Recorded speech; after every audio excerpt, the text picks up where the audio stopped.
Okay. Number, ang piniling question ni Daddy is number 3. Pwede kayong sumagot agad pag pwede kayong tumayo habang nagtatanong ako. Okay. Ano ang huling aklat sa Biblia? Oh! Ang hirap doon!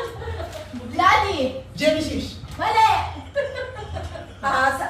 Sakari? Mali! Precious? Mali!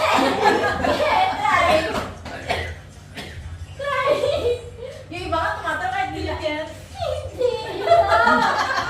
O, di ba? Ano nilalasan? Genesis? Hindi!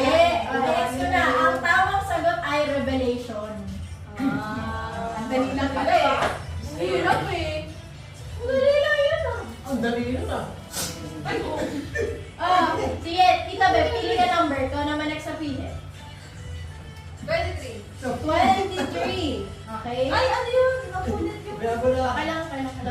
Ano color ba to? Blue. 23. Ano? Ano sa Tagalog ang sote? Isa! Tama! Tama lang agad ni Tita Bebe, pero tama na yung sagot niya. Rolly pa! Yellow! Lipat ka dito, lipat ka dito. Sure ka lipat ka dito sa yellow. Oo, ganda yun. Dahil tama sagot mo Tita, pili ka number. Oo. Hindi, 12. mamaya. 12. Pag si Mami magano, nakasagot. Wait lang. Ito for question number 12. Pwede kayo tumayo kahit hindi nyo alam kung hindi nyo masagot within, bilangan naman kayo 3 seconds eh. Pag di nyo pa Ay, sarap tayo na ako.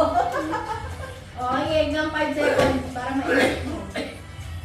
Number 12. Number 12. Anong araw ang sinusundan ng Sabado? Go! Mali! Ha? Friday! Tama siya, Emily Biernes. Sinusundan sa bago. Tama siya, Friday dapat. Ako din sa Nauna atin. ba Ito kayo? Nauna si Tita B. Kasi si Ate Emily. Blue.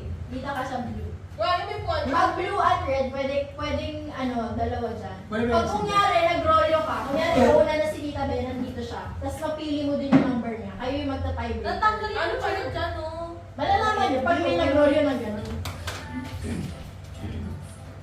Dahil kung nanalo Ate